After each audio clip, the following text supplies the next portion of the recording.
Hey, what's up guys? Welcome to, I think, episode 6 of Ship Talk. So we're gonna be going over the golden era of cars and what I think are the best cars of that golden era.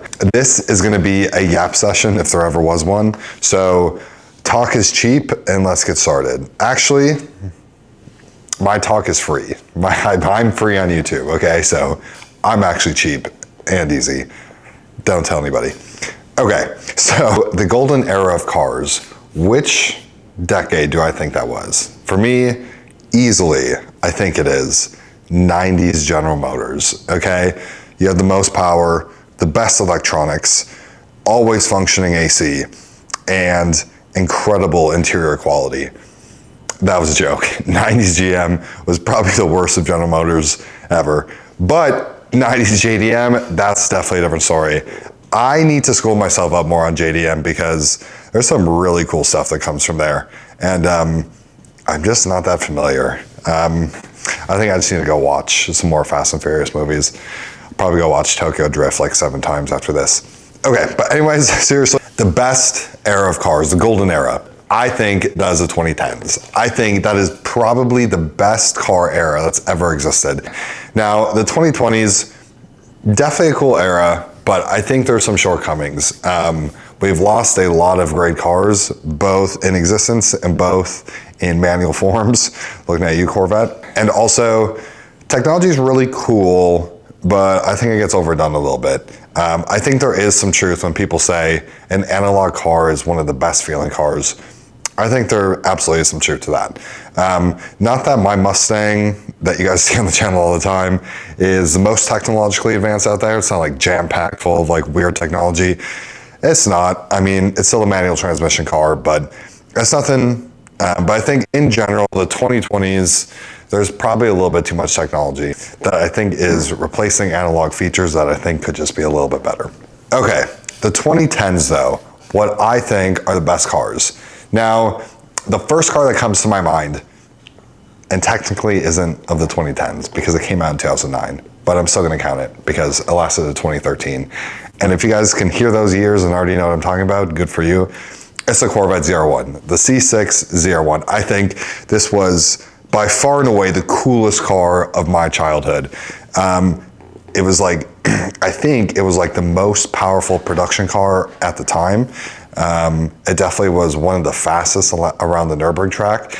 And I think this is a car that really jumped Corvette into the next level. So there's obviously the C6 and the C606. Those are really, really good cars.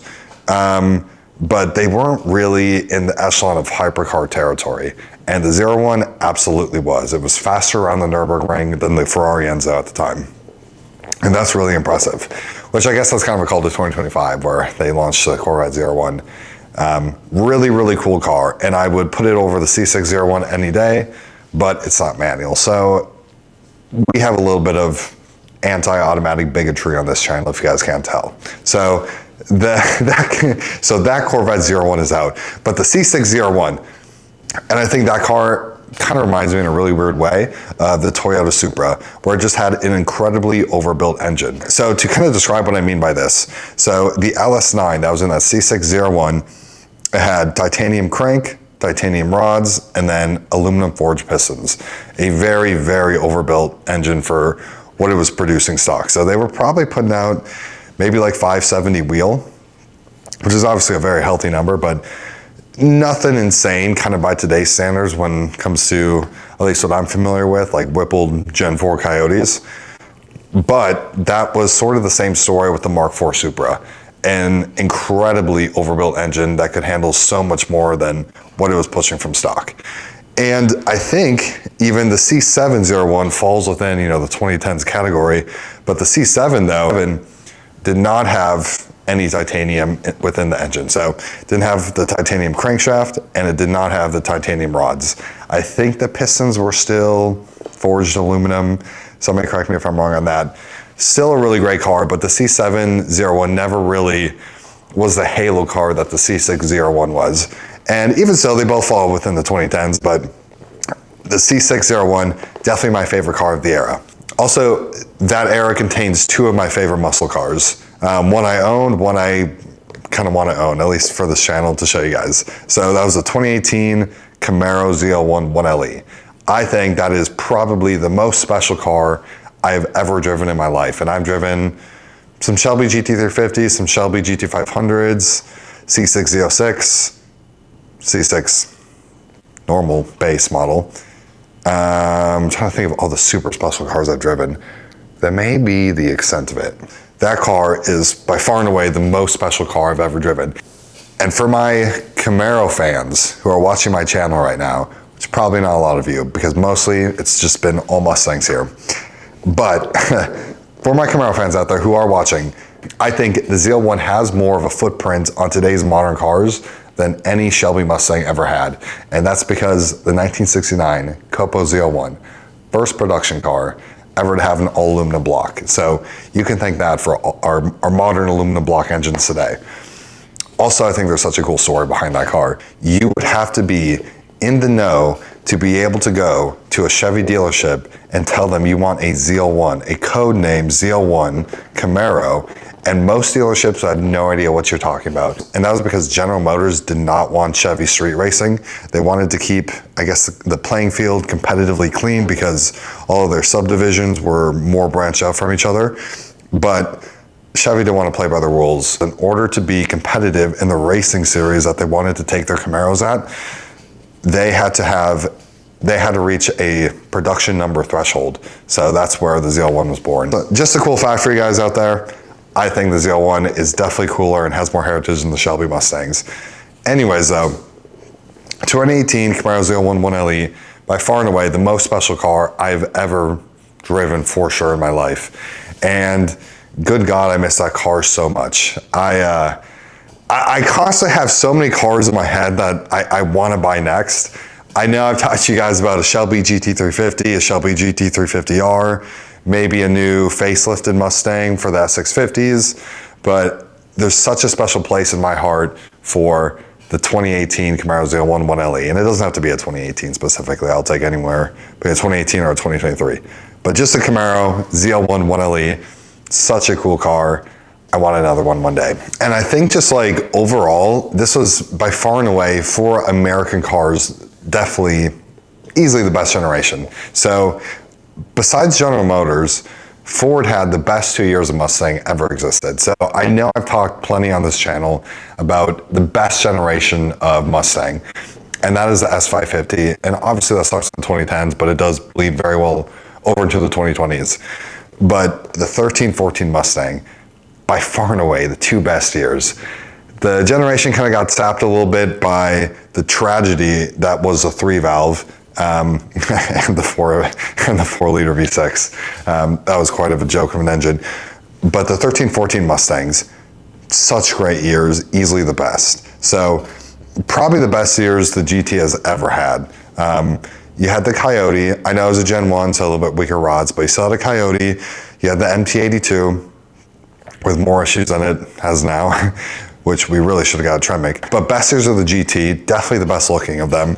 We had the magnificent GT500s, okay, the 13-14, 662 horsepower GT500s, by far and away, without question, the best GT500s ever made.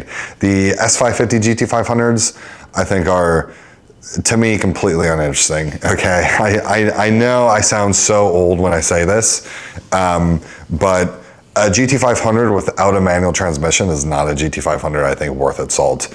And I'm gonna be honest with you guys, I kind of get disappointed when I go on Facebook because I see, I guess maybe not a lot, but I definitely see posts, people talking about how they feel about manual transmissions going away nowadays. And every time I see those, they usually have like a picture of a GT500 or a picture of a Corvette, like a new, S550 GT500 or a C8 Corvette. I go into those comments with full expectation that every single person on planet Earth is going to agree with me, and they don't. And I find that so frustrating. Maybe I need to manage my emotions better, but I'll go into those comment sections and people, I don't know, I feel like it's probably like 60 or 70% of people who are like, you know what, manuals, I'm glad that they're going away. The automatics are better.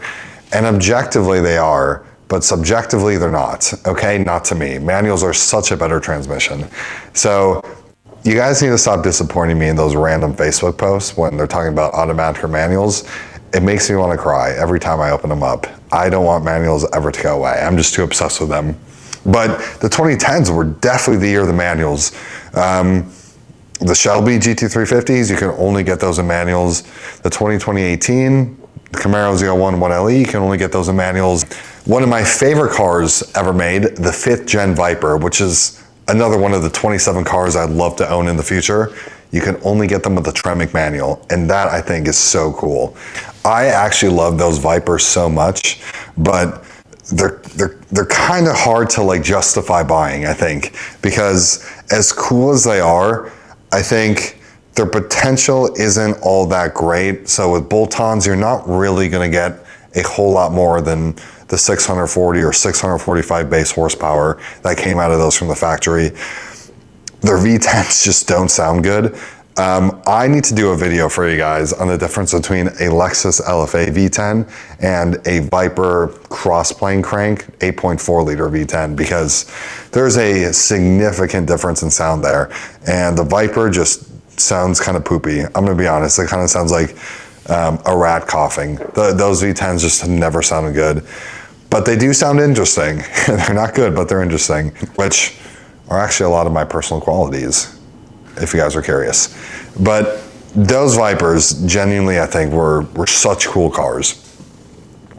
And then even the German cars too, the E9X or the E90X M series, where they had high revving V8s instead of twin turbo inline sixes.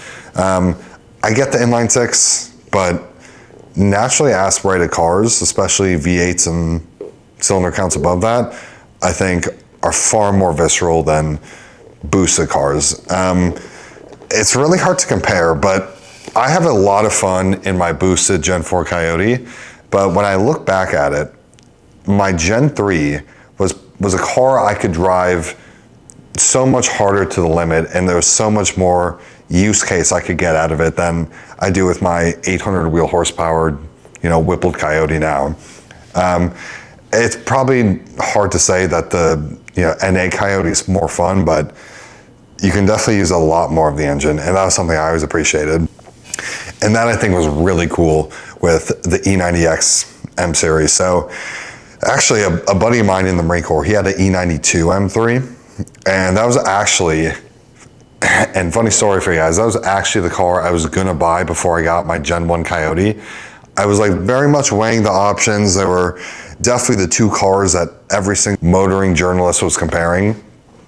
It was always the Gen 1 Coyote versus the E92 M3. So I was constantly like looking like which one I'm gonna do. I was definitely leaning more towards the E92 M3, but I think for a cost reason, just the Gen 1 Coyotes in the used market were a little bit cheaper for the same mileage, and I kind of just felt like I would have less stress and less anxiety driving a V8 Mustang than I would with like a V8 German car, which probably would have been the case. So that's why I actually went with the Gen 1 Coyote. So that was a little bit, our Genesis could have changed. I could be here with the F80 M3, making 800 wheel horsepower. It's a Mustang, but that could have been interesting.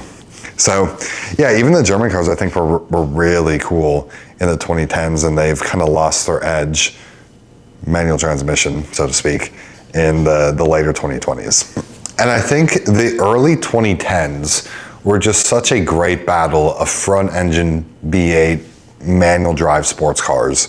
A lot of cars we don't have anymore. So, and as I'm sitting here in early 2026 talking to you guys, we've lost the Camaro, rip to that. We've lost the Challenger. Well, kinda, what the Challenger was. We can kind of say rip to that. Same kind of story with the Charger. And we don't really have, and we definitely don't have a front engine manual transmission Corvette anymore. Obviously being rear engine with the 8-speed automatics. So I think there's just such a cool horsepower war that kind of went on. So if you guys didn't know, those 13, 14 Shelby GT500s, best Mustangs ever made. That's a fact. I'll die on that hill. But those 13, 14 GT500s, those are kind of what launched the Hellcat revolution. So those Dodge Hellcats that came out with 707 horsepower back in the day, I wish I knew the year off the top of my head. I don't want to get it wrong. I want to say 2015 was the first year, but I could totally be wrong on that. But even still, those early gen Hellcats with 707 horsepower, 6.2 liter supercharged engines, those really were a spawn from the GT500s, and that's what really launched us into the horsepower wars, going later into the 2010s. I've always thought like competition between the American markets always brought out the best cars, and Ford does not push out anything super interesting or super great if they don't have any competition. For example, the 3-valve Mustang. I feel bad for those of you guys who watch my channel and have those 3-valve Mustangs. They are really cool, and they're actually the first Mustang I've ever driven, and really what made me fall in love with Mustangs. So I have a soft spot for them, and they do sound really good. I will absolutely argue that those 3-valve Mustangs sound better than any Coyote engine. But the problem with those 3-valve engines is they would get scraped by tuned Mazda Speed 3 hatchbacks. They just were not that fast, and you couldn't really make them really that fast anyways. So when Ford just doesn't have competition, they genuinely don't do anything super great, and it's kind of the story right now. There's no Camaro. The Corvette's definitely just out of the price league of what a Mustang is. There's not really a competitive Challenger or Charger that's on the market. So Ford's cars or Ford Mustangs, there's not really going to be, I feel like, anything super great, at least not for a while. But I would be absolutely happy to be corrected on that. If I were wrong that Ford isn't going to produce anything super cool with the Mustang in the next coming years, I would be okay being wrong, sitting here in video telling you guys that right now. But as it stands right now, Ford doesn't really have much for competition, and I feel like the Mustang is just getting worse and worse. And what I mean by that, the S650 getting worse is, I was looking at specs again, and they're increasing costs for really stupid stuff. So I guess for those of you guys who have a premium, or those of you guys who have a base model Mustang, you guys know about the screen split in the S650s. Well, now you have to spend $1,000, even if you get the premium, you have to spend $1,000 more to fill that screen gap, which I think is really stupid. And that's kind of the case everywhere with the new 2026 S650 Mustang, which is really unfortunate, because I was happy to tell you guys they're not really raising costs too much, at least between the 2025 and the 2026 model years, but that's not really the case. They definitely are. You're just going to have to option those costs in for what you would have gotten on the previous model year. But also too, for the 2010s, that was kind of the era, I guess, late in the 2010s, or I guess late in the 2010s, but it definitely was the era of the beginning of the hybrid supercars, or even the hybrid hypercars. So the Ferrari LaFerrari, the Porsche 918, and the McLaren P1. I think that was 2017, those cars came out, and that was really cool. On this channel, I don't really like to talk about those hyper expensive cars, just because they are interesting for sure, but they're just so far out of this world obtainable that I don't know, it's hard to really parse with. They're really cool to look up on videos and look up stats on paper, but they're just such expensive cars that they're just not really realistic for most people, including myself. But even still though, those cars were incredibly cool and incredibly interesting, and we got those in the 2010s too. So I think another point that goes towards the 2010s. Now, when I was thinking about it too, I was thinking about the 2000s, and those definitely had some cool cars, but I think the early 2000s were just kind of rough for everybody, okay? Our 2007 financial crisis came a little bit early in the car world. So we had, the 4th gen Camaros, which were terrible. I actually had one, so I can speak to that. They're terrible. The SN95 Mustangs, kind of cool, but still slow. And then the 3-valve, obviously, we talked a little bit about that. And I think just overall, the biggest suffering of American cars in the 2000s was interior quality. This is where the Europeans and the Japanese definitely had us very much beat. But any car from the 2000s that was American made just had the most atrocious interiors. Right now, I'm thinking back to my dad's 2005 Equinox. And sitting in that car, was not meant for human consumption. Like just visually looking at anything on the interior was like, it truly was ghastly. Like, it was vomit inducing. And that was the case with like pretty much all 2000s American cars. In the 2010s, I think they definitely got better. Obviously the Corvette's still lacking, but I always found the Corvette C6 interior to be acceptable. It definitely hasn't aged well, but it's done okay.